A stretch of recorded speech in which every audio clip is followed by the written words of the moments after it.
Test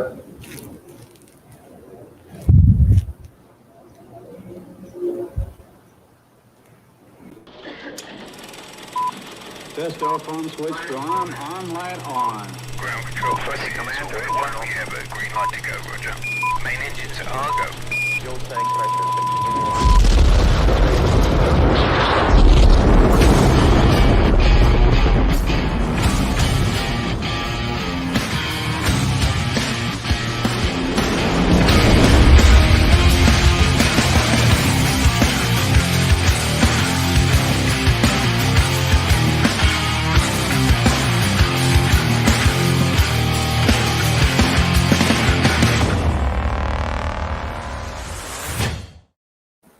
What is up, everyone? How you guys doing? Happy Thursday to you.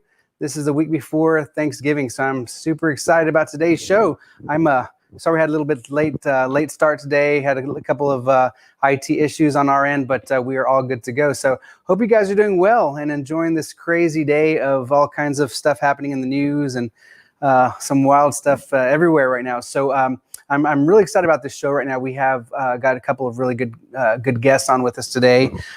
Miss Joy Villa, we're waiting for her to come on. And then we have also Mr. Ben Davies. So I'm really excited to interview Ben because, man, Ben is got an incredible resume, man, of movies and things that he's done. And I had the privilege of being a part of one of the movies that he is starred in, The Order of Rights. So The Order of Rights came out October the 3rd, which was this last month, and it was a really amazing movie. And I hope every one of you guys get a chance to watch it.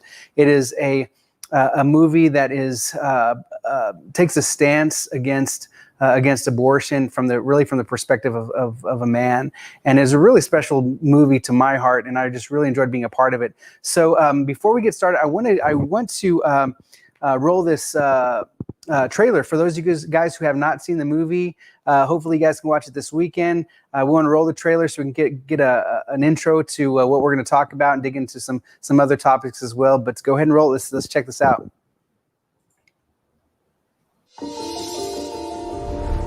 You really like him, don't you? Yeah. Let's skip. This girl's a genius. I'm counting on you to keep these guys focused. And I don't want to hear anything about girls and parties. Would you like to stay? I think that I should. Even if it's just for a moment. Oh, God. Where do I go from here?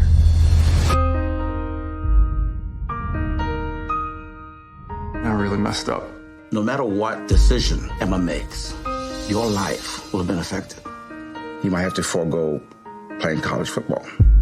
Don't let him tell you what to do. This is your decision. Maybe we should think about getting married. There is another choice. It's a baby, Em. And you said you would support me. I do support you, but I can't condone murder. Don't you tell me what I can and can't do with my body. How important is the life of your child? Let's do this, Mr. Forsett. I'm here to serve you and your daughter a court notice. What business is my daughter's life to you? This riveting case seizes the national spotlight, involving a young man's pursuit to prevent his girlfriend from aborting their child. Did you do this to create media attention? Look outside, Mr. Carpenter. Isn't this exactly what you were hoping for, your 15 minutes of fame? We actually have a kid who wants to be a dad and not a deadbeat. But first, he needs a court to recognize that the child has a right to live. Is Miss Stein's baby viable right now? No, not at this stage. Thank you. No more questions, Your Honor. Do you believe that the pro-life issue has become the civil rights issue of the day? A woman has a right to choose what she does with her body. The baby's not her body. I'd like to ask you if the fetus can feel pain. Yes, absolutely. When does human life begin? Is that what this is about? I thought the message was that I have the right to choose. Emma, do you want to keep this pregnancy or not?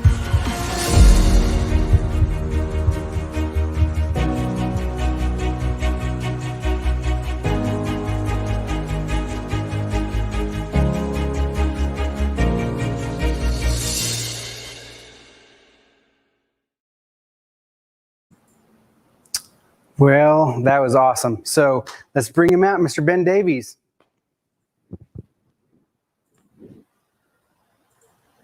What's up, man? Hey, so good to see you, man. You too, brother, man. Let's do this, Mr. Forsett. Those famous words, man.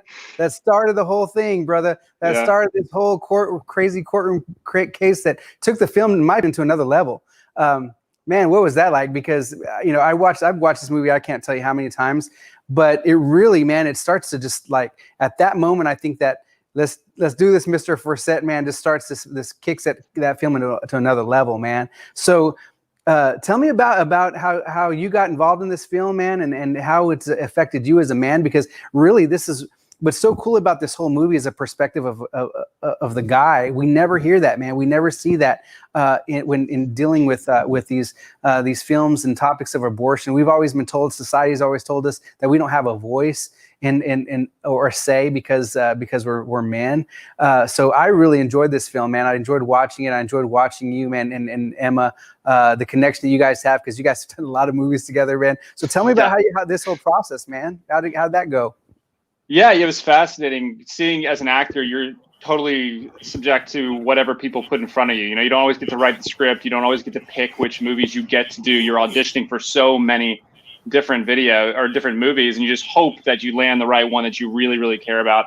And so when this project came across and my agent reached out to me, I was thrilled, because not only did I know a lot of the actors, like you said, Emma, people I worked with before, that I worked with in the past that I really liked, but I also loved what the movie was about and what it was talking about and the values that it was portraying on screen, because, it's one thing to entertain for an hour, but it's another thing to completely transform someone's life and save someone's life potentially, which is what this movie is about. And you did touch on how different it is to have a movie from the perspective of the father, because this is there's two people in these situations. And someone that is a dad now, like myself, like I would lay down my life for my children. And it's something that is never talked about. The things that you would do to save your child as a man is often demonized. If you're willing to be like, no, I want to keep this child. And to have it from that perspective, I think was very, very powerful. And I was glad we were able to tell a story from a different angle like that, as well as, like you said, talking from even the legal standpoint, not just the emotional argument, which is powerful, but like the legal argument itself for being pro-life and why we need to take a stand now, I think was done very well in this movie. Man, absolutely, bro. I really enjoyed it for that reason, because, man, for so long, the society and our culture tells us, gives men a pass, man, to just kind of relinquish their responsibilities and to say to heck with our responsibilities as men. We see so many men just walk away from that, and it's sickening in a way, man, because I too am a father. And so to be able to think, man, how could somebody not want to be this person that's part of them in their lives? It's really mind-boggling to me. So, man, I really enjoyed, man, just the fact that you stepped up and did this movie. And I also want to introduce one of our other guests right now, because I want to introduce you guys, man, because you guys are follow around the same type. First of all, you're in the same city now, which is really cool. I understand you're in Nashville, back in Nashville, right? Yeah, is that correct? I just made a move from LA. Yeah. Yeah, so my girl Joy Vela, who's going to join us right now, just made that jump also. And I just figured, man, you guys if you don't know each other yet, you have to know each other, because you guys are kind of in the same type of circles, and she's a powerhouse, brother, and you're doing some amazing things too, not just in film, but also with your employer and people that you work with, man. It's pretty phenomenal. I'm just super excited to make this connection with you guys. Miss Joy Vela, and those of you guys who do not know Joy, she is the MAGA girl. The MAGA girl. She wore the dress, the famous MAGA dress, to the Grammys, and it was just like, dude, that was awesome. That's my girl Joy Vela. Hey Joy, thanks for coming on. Sorry I'm late, guys. Thank you. I had some terrible Wi-Fi issues, so I'm actually back in LA for 2 weeks to finish up some work stuff here. And yes, I moved to Nashville. Hi, Ben. Hey, how's it going? What's so funny? Joy Ben. I was in LA when you wore that dress for the first time, and people lost it. People lost their minds. They lost their freaking minds. I got so much hate, so much attacks, but then I got so much love. That was the biggest thing. That was the shocker, because, being a Trump supporter, conservative Christian in Los Angeles, you really kind of think you're like one of 5 people, and you don't know the other 5, right? You don't know the other 4. And it's such a small thing. In 2016, now it's so much bigger, and I love the movement. So when I came out, I thought, I'm really not going to get a lot of love. I was prepared for that. I'm going to get hate. Probably people are going to ignore me. But so many people came out of the woodwork to email me personally, send me letters to eat. Like, it was insane. My following went up. My album, they bought my album. It skyrocketed to #1 on Billboard. Yes. I was like, there are more Trump supporters. The silent majority is real. It's incredible. Man, that's awesome, Joy. I really want to make the introduction to you guys just because, man, you know, if you don't bump into each other now, it's going to be a matter of time there in Nashville because, like you guys really need to meet. And so another thing, so Joy was my go-to. Joy, when it comes to like really helping promote this film and get this out, man, Joy was just, man, you killed it for me, Joy. Thank you so much. Joy really went out there to come out and really support the movie. She got some friends involved too. It was just amazing to see what Joy, just her involvement. The moment it was so crazy because I remember I was in the grocery store and I was like, get this call from Joy. She's like, I saw the trailer. I love it. What do we do? I'm like, yes. So I called her right away. I was like, Joy, what can we do? And she was like, no, I'm in. I'm completely in, 100%. I was like, man, that's what we need. We need ourselves a Joy Villa. And she really stepped up to the plate with this movie. So we were just talking to Ben a little while ago about his character in this movie and how awesome it was for men. Of course, we as fathers, we see so many times in society. I think really the breakdown, the nucleus of family is such a huge issue in our culture, and the reason why I believe why our country is just going to shambles in a way, in a handbasket, is because of that. So watching a film like this and actually seeing the man wanting to be a father was something really big. Joy, what is your take on that? I know that I know that you have your own opinion with that, and I know that that you're very outspoken and will never hold back. So, man, tell us what you thought. Well, this is awesome because I am like, it's kind of crazy to say, but like a family advocate, I guess you could say, because people don't really want families these days, right? And they're especially fathers. And I was raised by a really strong father. I've actually got a tattoo that says Daddy's Girl, and it's like a tiger because my dad was a tiger. And that was like our thing. You know, we love tigers. And my dad was a pastor. He was a preacher. And he was my biggest inspiration. And if I wasn't raised by a strong father figure, I wouldn't be the strong woman that I am today. I wouldn't be. Love it. And people demonize families now and fatherhood as if, first of all, feminism, like I just wrote a book called Kick-Ass Conservative. And it's been everywhere. It's a really great book. I have to send you one, Ben, too. I got to send you one, Josh. I didn't send you one yet. Yes. But it talks about, I say how, I better sign it. I'm personalizing. Yes. Personal. And so I say how I escaped liberal feminism to become a freedom-loving Trumplican. And the book has hit #4 on the Amazon charts. It's been great. And one of the big things is there I talk about how feminism has really killed women, but it's also killed relationships because women say, oh, deadbeat dads, all these dads out there, men don't know nothing and men are not good enough and all this stuff. But then when a man wants to step up and be a leader and be strong, he's demonized. Oh, you can't say anything because it's my body, my choice. Men don't get a say in abortion. Men are forcibly quieted. And I have a brother, and I have a situation like I was married once, and I have an incredible relationship right now, and we're talking about possible, like moving forward to the next step because I want to have kids. Nice. Like I want a strong dad. Like I want to raise kids. People say I want to have kids. I want to raise kids with a partner, and I want that man to take on the mantle of being a father. It's not just it's not a small thing, and we can't have it both ways as women. Demonize men for not doing enough, and then when they want to step up to the plate, Ben, like your character does, also demonize them and say, "Oh, that's controlling women" or whatever. It's just society has completely bastardized what it means to be a man, and that has hurt and broken down families. Man, so true, so true. So Ben, like going down your resume, bro, so impressed, man. Dude, you've done all kinds. I had Cameron Arnett on like a couple weeks ago. I'm like, dude, that guy's been on everything, dude. Like I love Cameron. That guy has like a crazy long resume. And dude, you're not too. I mean, you've got some pretty good stuff on your resume as well, man. You have a TV show that's out, man. You're courageous. I mean, War Room. I mean, you've done it all, bro. And what I love about this is the fact that your pedigree, man. You come from, Niecy Day. I mean, Niecy is no joke. Niecy, that's another person you need to meet, Joy.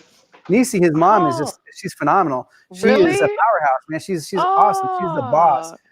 So Niecy, has an agency. So she was an agent for such a long time, and Really? and incredible. So she kind of Ben grew up in this this agent's household, kind of in the business. Which I want to hear your perspective, dude, because my kids are in the business right now, and of course I've been an agent for 18 years in Hollywood, and worked all worked the scene for 18 years as a talent agent, and I got out in 2008. And so my kids were like, Dad, we want to do this. We get us in. My wife I married my client, one of my clients, which is a big no-no in the business. You married your client? I didn't know this. Yeah, I did, man.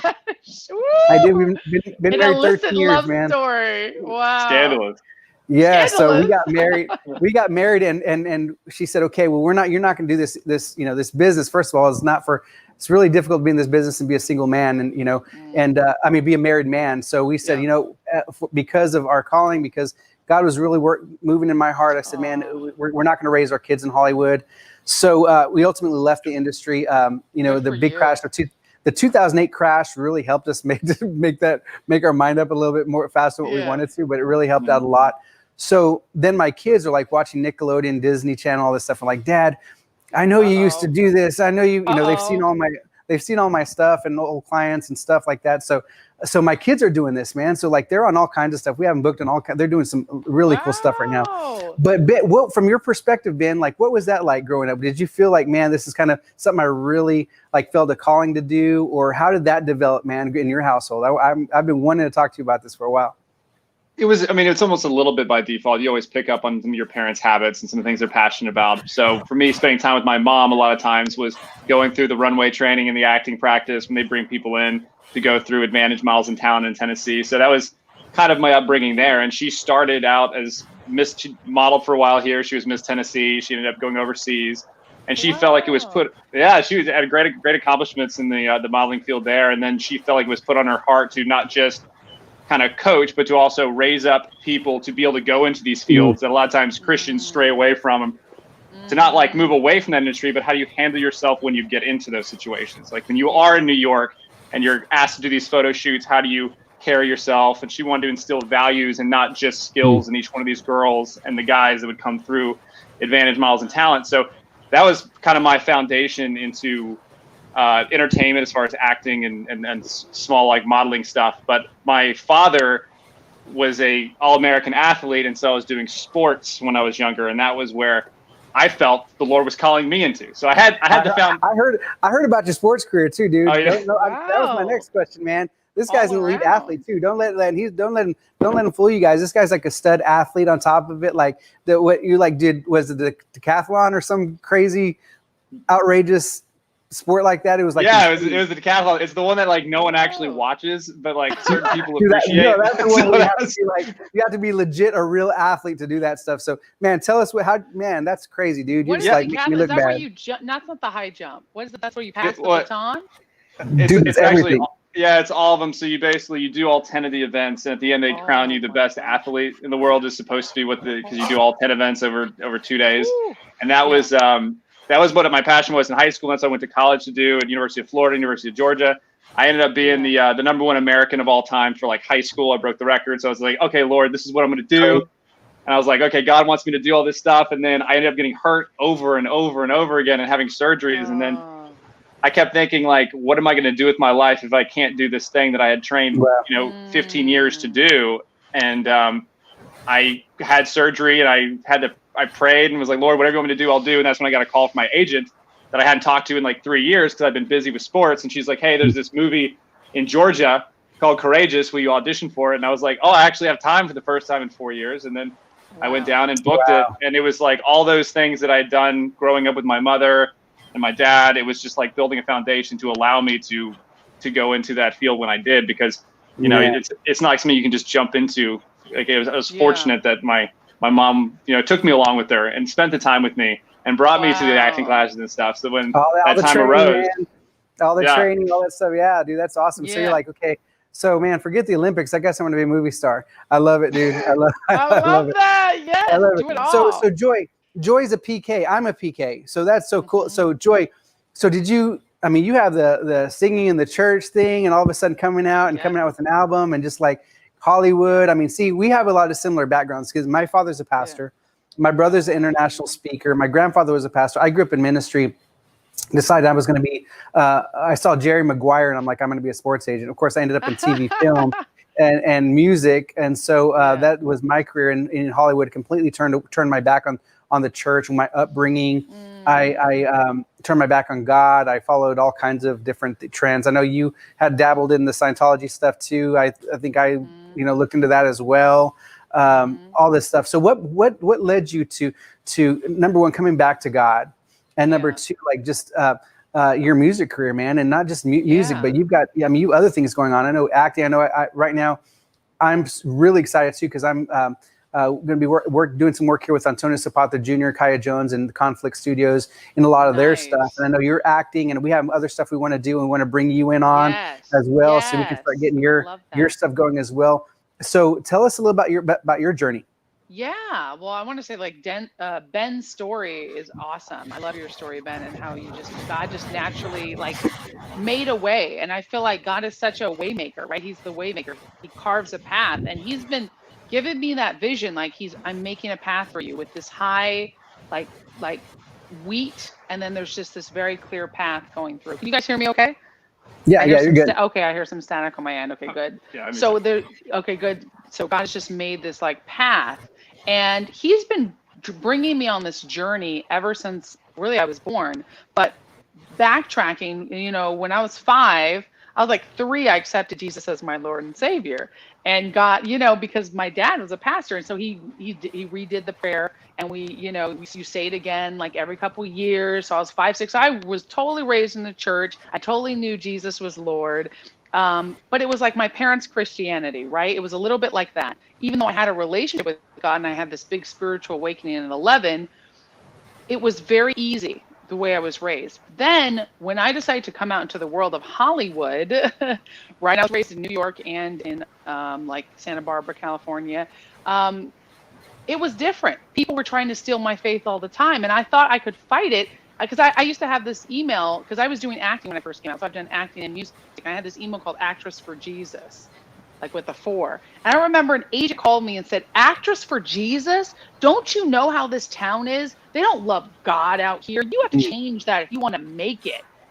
And I remember just going, oh, wow. I laughed at that time. I was 18, and I laughed. A few years later, though, I'd gotten into drugs. I'd gotten into alcohol. I'd gotten into promiscuity. I call it my sex, drugs, and rock and roll time. And Josh being a PK, we because I think we're raised so far here, and then we have to test the boundaries. And it is what it is. I know a lot of other PKs who've done the same thing, and thank God for forgiveness. There is no shame. But I dabbled in all kinds of stuff, and I learned a lot of lessons. I learned a lot of tools. I don't think it's wrong to seek knowledge and to learn from other groups and other even religions, but I strayed away from my path, and I strayed away from Jesus Christ, from relying on him. It wasn't that I wasn't still saved, but I stopped saying that God was my God. It was like, well, I'm my own God. It's the self-reliance. I can do anything. I'm Joy Villa now, and that has started steady building, and I deal with a lot of pride. I deal with a lot of that, and I'm trying to stay vulnerable, and I'm constantly asking God to humble me, and he humbled me. I was sober for 7 years. I didn't take a drink. I worked on all my issues, and then politics came in, and it became so hard, and I started drinking again below the surface, and I started dabbling in other things. I was married to a non-Christian at the time. I started going, he was just totally agnostic, and I was like, well, yeah, maybe. And I started losing my faith, and I fell hard, and I was already in the public eye by then. And a lot of people don't know about that, but I talk about it in my book because I'm very good at like keeping keeping that distance, that celebrity persona. And I go, I want to break that down because all that does is build pride in me, because now I have to be a certain person and smile for the camera, and inside I'm dying. So God worked on me 6 months. God kicked my butt. God allowed my butt to be kicked. And I said, I gave up alcohol again. It didn't do me any good. This was like 3 years ago. So I've still been sober, thank God, and unfortunately I had to get divorced because I knew that the man I was with, he's a good man. He didn't want to have kids. He wasn't a Christian. I said, what am I doing? I built this whole lifestyle up, and it came tumbling like a house of cards. And the last 6 months, last 9 months since COVID hit, God has showed me, you need to get back into ministry. You need to be claiming me as your savior again. You know, it's not enough that you're just doing politics. Politics is great. Wow. It's not enough that you're just doing music. Not enough that you're just doing acting. What about me? And I was like, my God, I left God. I left my reliance on Christ. It's not just enough for the personal prayers, not for me. God has called me to be public and to be out. So now when people ask me, what made you wear the dress? Why did you move to Nashville? I say, because God told me to. God called me to. And that is the truth. I have to give glory where glory is due, and it is all glory to my Lord and Savior Jesus Christ. I love it. I love your boldness, and that's what's so amazing, because we have these conversations all the time with people, and I love just the whole core of people that are finally waking up, in a sense, that have been so intertwined with Hollywood. When I talk to Antonio Zapata, I talk to Kaya, I talk to Stacey Dash, all of them, it's like it's the same thing. And I love all of them. And they're fantastic people. And I love what they're doing, because basically what they've done is Hollywood they've always had this blacklist that's gone on for a long time, based on your political leaning or your religious beliefs, and you get put on this blacklist. And of course, it was enough was enough, and everybody's like, no, forget this. We're going to make our own stuff. We're going to make our own movies. We're going to make our own programs, everything. And so everybody just kind of got together, not just from the actor side. You have Lorenzo Lamas and Scott Baio and all these guys, Alley, everybody kind of getting together and saying, we're going to do our own thing. And I love that. And I'm blessed to be a part of that group. But we have people from, cameramen and producers and grips and sound engineers, everybody that's in the same, and like, let's do this thing. So that's what we're doing now. And I cannot wait for this thing to launch. But Ben, I can't wait to be a part of that too. Yeah, girl. I support like everything you guys do, and I want to be of service. Like, God put us together for a reason. Absolutely. And I am honored. No, absolutely. I mean, girl, you've been such a huge part in just with this movie and our relationship, the way it's built from the very beginning on this. And I'm definitely, where I'm going, you're going. So we're gonna have a blast building an empire with everybody. It's gonna be a great opportunity for all of us, especially we're stronger together. We're stronger. We are stronger together. That's right. Exactly. That's and I love that. I love that. There's no egos involved here. And so Ben, like, you have a TV show that's out, man. That's I think you've already. I mean, you're killing on that show. That show is awesome, by the way. What's the show? Yeah, what's the? I mean, tell us what's. Vindication is the series. It's actually really funny. It's a total God result, because it's not what it was supposed to be. I came off a movie called I'm Not Ashamed about the Columbine shooting, and it was a true telling of Rachel Joy Scott, and her mother got on board. And we were able to tell that story because the story of her ended. She was the first person killed, so we didn't have to go into the school and everything else. But it was a fantastic, powerful, and incredible thing to be a part of. And then, right after that, my agent's like, "Hey Ben, can you do this short film?" And I was like, "Yeah, let me just see it because I always like to see the script first. If it's low budget, I don't care if the story and the script's good, then I'll love to join it." And there was this script called Vindication. This guy out of Texas, Jared O'Flaherty, sent me, and I read it, and I was like, this sounds so much fun to do. It's a great message, and it's, as an actor, it was like an actor's joy, because I got to cry, I got to yell, I got to do everything in 2 days. It was great. So we shoot this short film with some phenomenal actors. These awesome Christian people came together in Texas. Wow. And it turned out so good that it was the #1 movie for PureFlix for a few months. And it was a 20-minute short film. And then they're like, what's the next episode? And they're like, well, yeah, it's not supposed to be a series. It's a short film. And so we need more episodes of this. So then Jared kind of ran with it, and they've been doing the series, and they brought on a lot of different, Ashley Bratcher from Unplanned was an episode, and Rachel Hendricks from October Baby. Pretty much everyone that I've worked. Emma Roberts is in 9 episodes. I saw that. I saw man, you guys have done so many movies together, right? You guys have done so many movies together. That's why I was like, when I'm watching this, and you guys are a couple in this in Order of Rights, I'm like, man, you guys are it's so natural because you guys are like buds, man. You guys have worked on everything together. It's pretty cool. I love it. Pretty cool to watch that. And speaking of Unplanned, so, was I'm Not Ashamed. So Macy McLean, we had her a few weeks ago. Oh, you did? Yeah, she's incredible, man. Love Macy, and fantastic. Great girl. But yeah, so you're just doing some amazing things right now with your career, because I know you made a career move from being in LA, now being in Nashville. You're working with you're working with one of my heroes, man. No joke, dude. I grew up I have years watching this guy just slap some of these people, these Ben Shapiro. As far to even go into being on, Facebook and sitting there talking about, the left and stuff like that. But man, I love watching his stuff, man. The guy's just a beast. Just can't beat him. I mean, I just, dude, I got to give it up to you, man. So what's that like? Are you still looking at, I know you have some stuff in post-production right now that you just completed. Are you still looking at making a complete career change? Because you're working with the dude who, like, really is doing some big things right now. And I know they're even looking at doing some studio stuff and TV film stuff, which we got to connect with this guy because, man, what we're doing, man. And we got to connect, Ben. All three of us would be powerhouse. Seriously. Imagine, man, Shapiro and Josh, we're and our group. Have Josh come out to Nashville. Just come move. I'm telling you, man. I'm telling you. Yeah. We may have to talk to my wife about that one, but yeah, I mean, I have a pair of boots, so we're good. So Ben, what's are you gonna are you looking at still continue with the film stuff? Are you looking at, man, really just pursuing this stuff with where you're at now? Because it looks like you're in a really awesome place. I'm really in for whatever the Lord puts in front of me, because they certainly, through a crazy series of events, like I'm now at the Daily Wire. We obviously moved to Nashville recently. That's the reason. Wow. I thought it was Wednesday. I was supposed to be on earlier. I was going to be in Knowles' studio for this interview.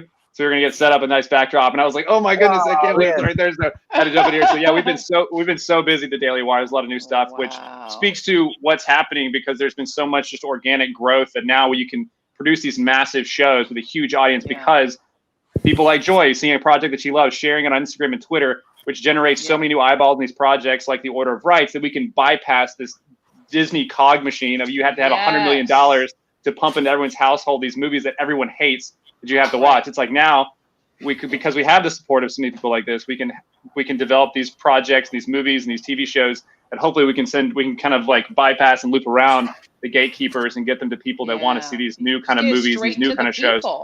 People exactly. Want this. My audience wants more things. I actually produced and starred in a film called The Contrast. It's a romantic comedy. And because I act too, I sing, I dance, I act. I've been doing it since I was 5. And we did this pre-COVID, and COVID stalled it. But as a conservative film, we were like, we can just put this out and people will watch it because my name's on it. And there's an audience that's hungry. That was a year ago, and it's gonna come out next year. But even more so now that people distrust the censorship of big social media, big tech, the lies of the media, right? So people are hungry for content. This is like the perfect time.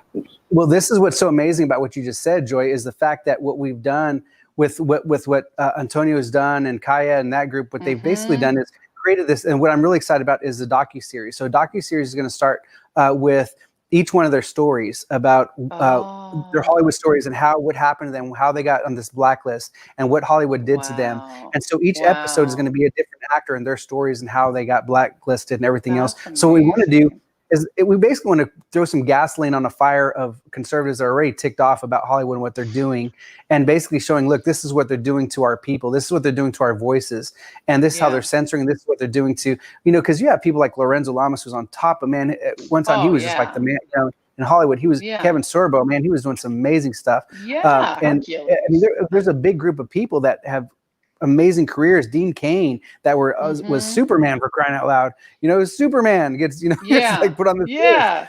So it's like, so we got Superman and we got Hercules. Like we got the Hercules. So like seriously, so the audience is there, the following is there, and it's ready to go. It's just a matter of, okay, how are we going to do it? And so that's what the process is right now. Is we're stronger together. If we do it all together, we have the audience, we have the capabilities, and we have the content. It's amazing how much content is out there that people are coming to us and saying, hey, check this out. This is amazing. And it'd be something perfect specifically for this. So I'm really excited about that, Joy. But hey, I just got a question right here, Joy, from somebody who's typing up here. Is they're saying to show the Joyville address. So do we have that? I think he's going to pull that up here. I want to show the Joyville address. I wore one this year. Yes, Trump 2020. That's what I wore this year's Grammy.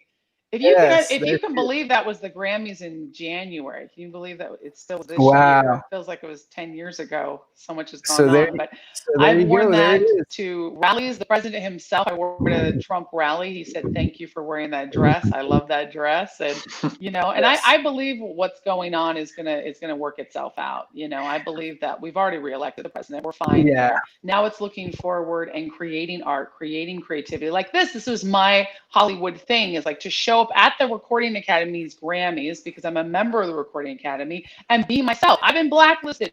All of us have been blacklisted for simply being ourselves. This is an atrocity. This is disgusting. You know, when I went to Congress, I said political leanings should be protected class. I got Representative Jim Jordan called me to talk about diversity, you know, in Joy, the arts. By the way, girl, you murdered that in Congress. Thank you you. Killed it. Thank you. Man, I remember watching that sucker when you posted. I was like, yes, you tell him, Joy. You tell him. Yeah. You tell him. I was like, this is not okay. You know, watching Candace, when Candace went up there and just destroyed everybody. Killed I was like, it. Yes. Oh, And Jim's the one who called her. And that's like, this is the thing, is when we're given a chance to shine, us conservatives, all of us, we shine because we're actually given a voice. Yeah. And the problem is people don't give us a voice because they don't want to hear what we have to say. They're shutting us down. Christian conservatives are looked at as like these racist, misogynist, all these isms that they've made up that they say, I mean, that exists, but that's not us. You know, traditionally, we've always been the most open and loving people.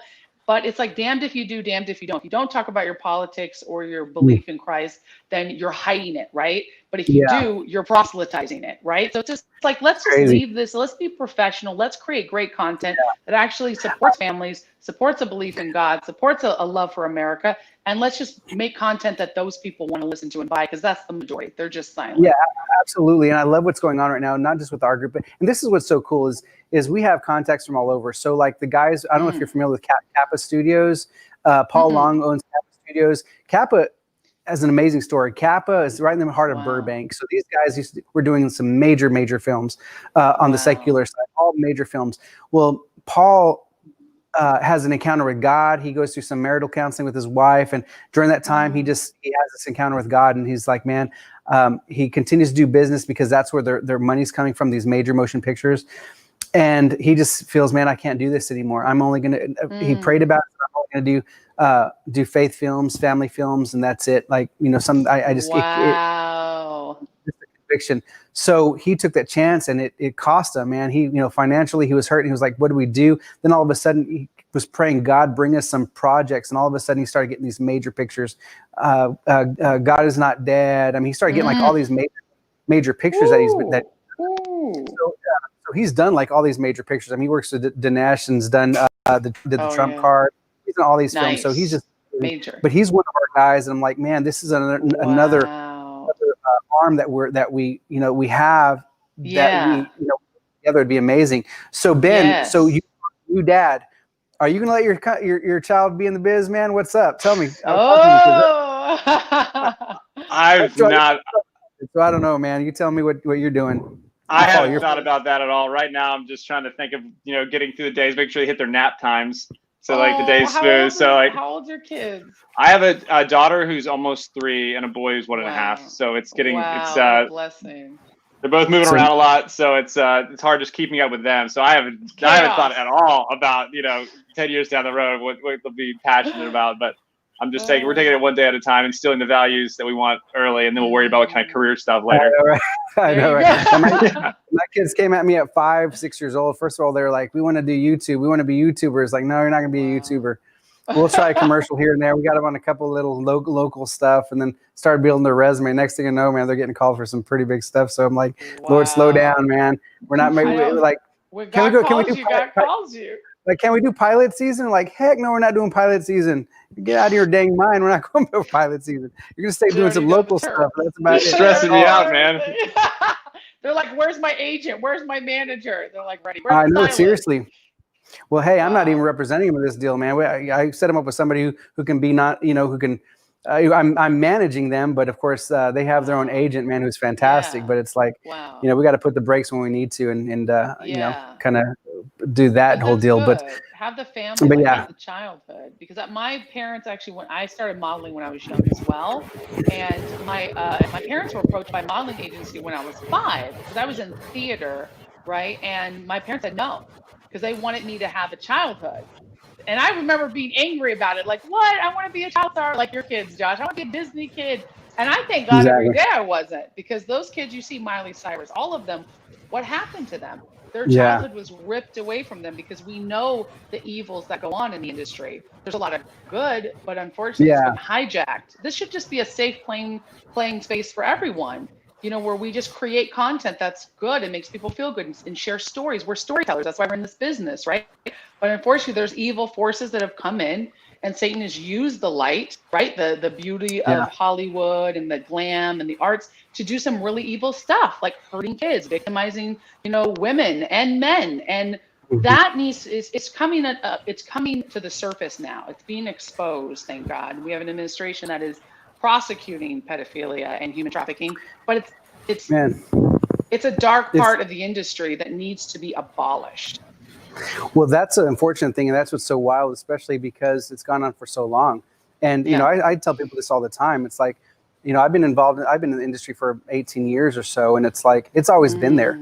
That you know, the casting couch is real. All this stuff is. They have an actual statue of the couch. There's a statue in Hollywood of the couch, the casting couch. Like it's. Are you serious? Crazy, where they used to have what's her name from Breakfast at Tiffany's? Audrey Hepburn. And one of the other biggest girls at the time, in their contract, it was you cannot talk about hooking up with us to get these jobs. Like they were the only two women big enough at the time to put that in their contract before they didn't meet with the producers. This has been going on since like the 40s, 50s. Yeah, like, you're right. Probably the 20s, 30s, right? Probably the golden age, the beginning. This is so far back in that's so amazing because it's so, I mean, it's just a known fact, but nobody has ever talked about it. And then of course, you know, when they do, then of course they get put on a blacklist, and of course they get discredited, they get ruined. You know, you look at the Coreys, man, Corey Haim and Feldman, those guys had it bad, man. Corey Feldman's a friend of mine, and he's been such a sweetheart. Man, I love that dude, destroyed man. His life, and he's been outspoken about it, and they won't give him a time of day. The media won't talk to him, and he's ready to name the people, and they don't want to hear it because it'll. That's what's so amazing. Yeah, when I saw his little, you know, he was coming out with this thing to kind of expose a lot of that stuff. I was like, yeah, it's about time. But this poor guy's been through hell and back with, you know, his career, because he had so much talent. He and Corey Haim, that whole crew, man, coming up had a lot of talent, and of course they ended up, you know.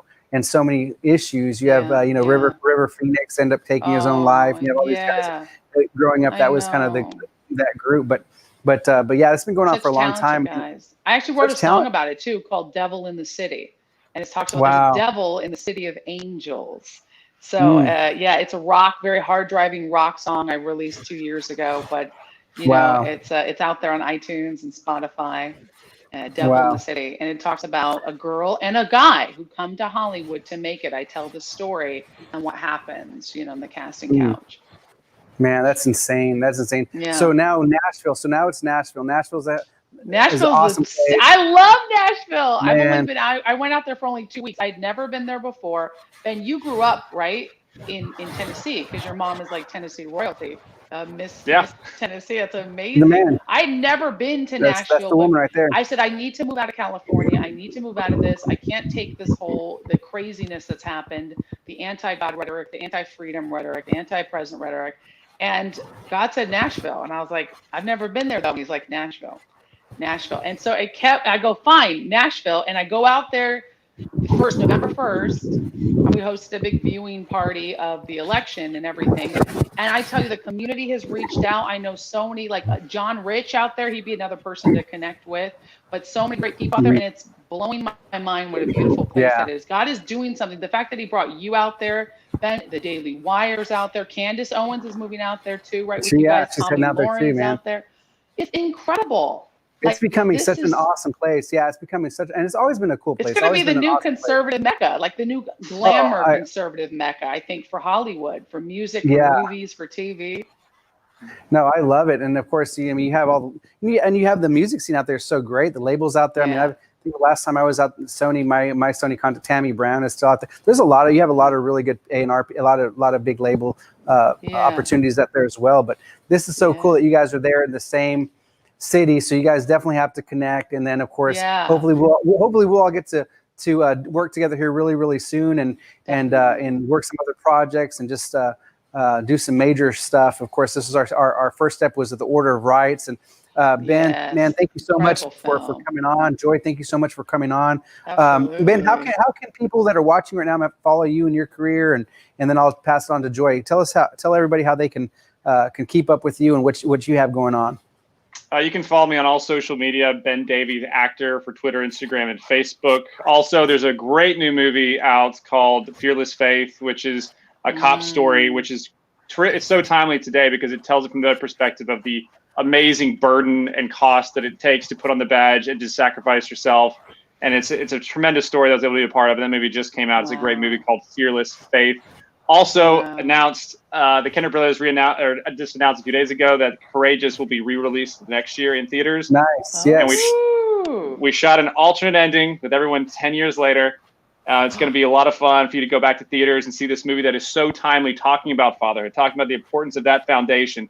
And you had the police officer element too, being able to see what it's like now since you've had a year of completely demonized the blue line, the people that are serving. Now you get to see from that perspective, as well as the fatherhood message being brought to the big screen once again. So be looking for those two projects and follow me, Ben Davies Actor, on all social media. And Ben Davies knows what it's like to be a cop, man. He played in the war room, right? I play a cop like half the movies. Yeah, I'm either married to Emma Roberts or I'm a cop in all the movies. I love it. That's just your career. That's your life. Yeah. So Joy Villa has a book that's out right now, guys. Go check it out. Joy, tell us about your book and how people can get it, how they can follow you. Absolutely. Well, I mean, Ben is such a rock star. It's such an honor to be on the same thing with you and Josh, and like you guys. This is awesome. Like I feel so like I'm a part with my people here, and it's an honor. And such a good actor too. But my book is called Kick-Ass Conservative, and it is all about my journey. People say, "What inspired you to wear the dress?" The dresses. I've been fighting the conservative battle for 4 years. I'm out out and proud, and traveling the country. Traveling to over 35 states in the last 4 years, and I consistently speak to hundreds of thousands of people. I've got a big social media following, and why this fight is so important to me, and it has to do with the country. I love America. I love the freedoms that we get, but I'm also an artist too. So you can buy the book, learn about that and my musical journey, and that's called Kick-Ass Conservative. It's on Amazon. It's also on joyvilla.com, and you can follow me on Parler at Joy Villa, Twitter at Joy_Villa, Facebook at Joy Villa Music, and Instagram at Joy Villa. And I'm verified on all those accounts, so don't follow the fake ones. And I just invite you to follow my journey because I'm political, but I'm outspoken on acting, music, and my love for Jesus. So it's a big, beautiful melting pot. Yeah, I love your stuff that you come out with, especially I just joined Parler not so long ago also, so I gotta I think I'm following. I'm pretty sure I'm following you. You're my I'll girl, follow you man. back. Yeah. Awesome. Well, guys, thank you so much. And today is Thursday, guys. Thank you so much for coming on. And man, we gotta do this again sometime. Ladies and gentlemen, Ben Davies and Joy Villa. Thanks again for coming on. Yeah.